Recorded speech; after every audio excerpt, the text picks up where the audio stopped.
साधारण ब्याज सिम्पल इन्ट्रेस्टलाई कुनै अक्षरले समेत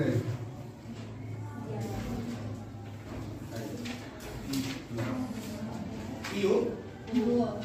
साधारण ब्याज के हो साधारण ब्याजलाई कुन अक्षरले समेत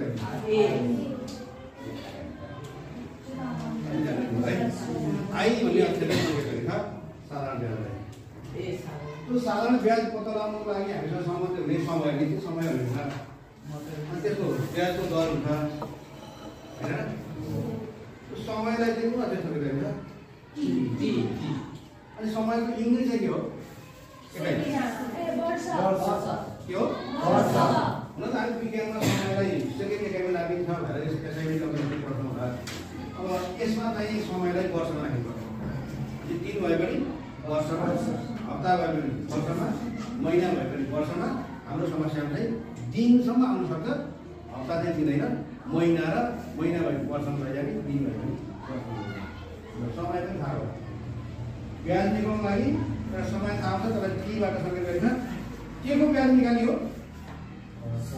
सावाको ब्याज निकाल्ने होइन त्यो सावा अथवा मूलधनलाई अब कुन अक्षरले समेत गरिन्छ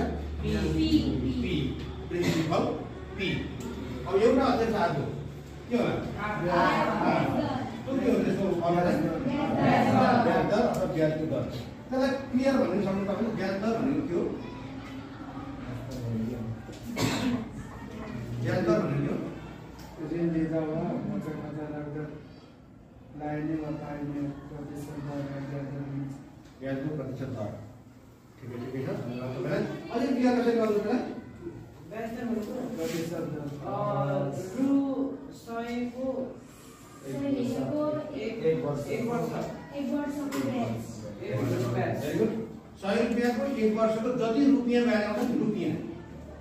एक वर्षको 100 रुपैयाँको जति रुपैयाँ ब्याज आउँछ त्यही रुपैयाँलाई ब्याज दर त्यसको युनिट चाहिँ के हुन्छ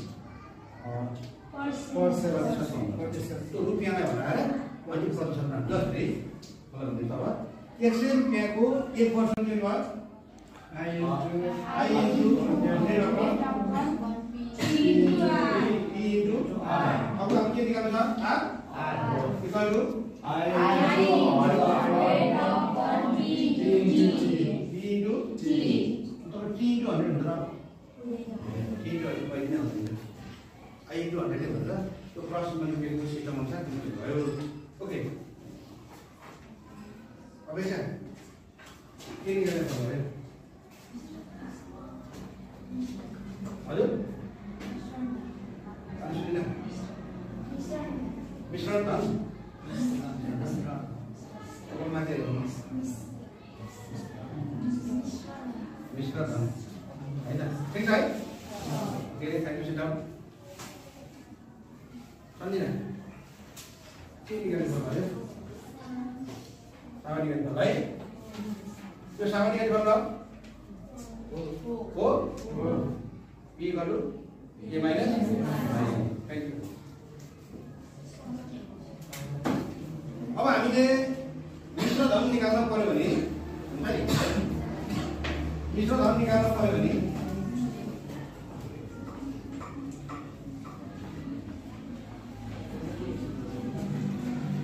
ए इक्वल टु व्हाट गर्न पर्यो भने मिश्र धन निकाल्न पर्यो भने कसरी निकाल्छ अब प्रयोग गर्नुहुन्छ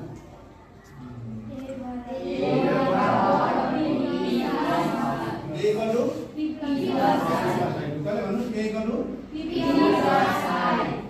यो निकाल्नलाई हामीसँग यो दुईटा कुरा हुनुपर्ने त्यो दुईटा कुरा के हो सावालाई जम्मा गरिएको रकम अनि गर्न सुरु गर्नुहोस्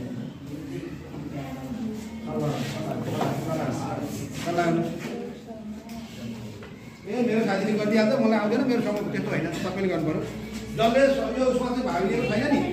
जसले यो हिसाब गर्दा भाग लिएको छैन उसले अगाडि आएर देखाउनु है पायो त्यो चारजनाको एउटै जसले अहिले छलफलमा भाग लिएन नि उसले अगाडि आएर देखाउनु है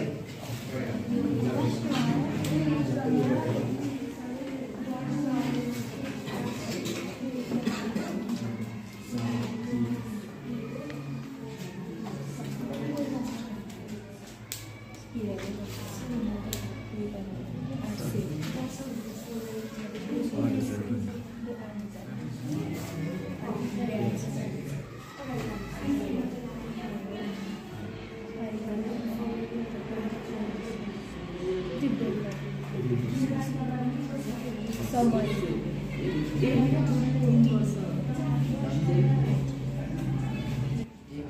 सामा निकाल्नुहोस् भनेको छैन होला। अलिक मेरो कुरा सुन्नु है, तपाईँको हेल्पको लागि मैले केही बोलिहाल्छु, तपाईँलाई पनि नम्बर राख्नु भयो।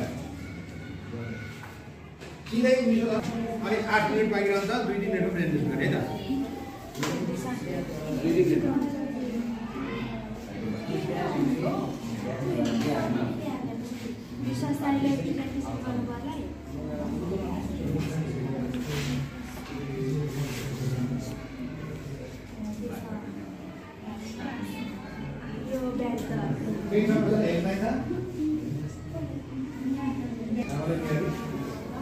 निकाल्ने के हो?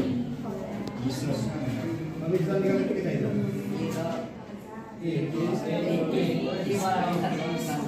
निकाल्ने चाहिए था ना?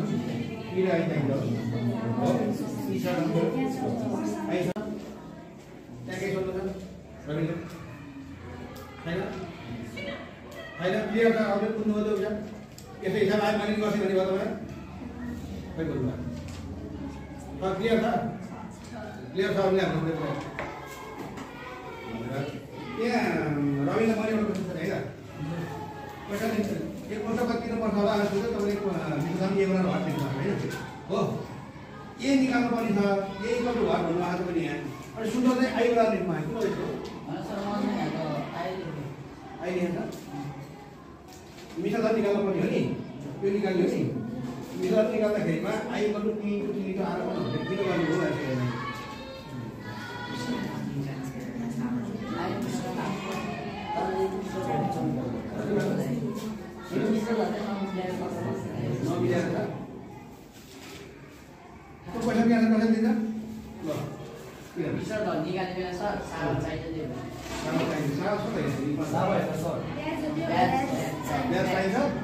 ब्याज भएर यहाँ त्यसमा पहिला ब्याजको खोजी गर्नु हो हो मिसोदा निकाल्दाखेरि ए गर्नु के अरे आई हुनु पर्ने सिधै छ आई छैन त्यस कारण आई निकाल्नु पर्यो पहिला भनेर त्यस्तो लेखेको हजुर अनि आई लेख्यो आफ्नो टाइम लाग्छ कि बल्ल सिधै गर्न सकिएन होइन ठिक छ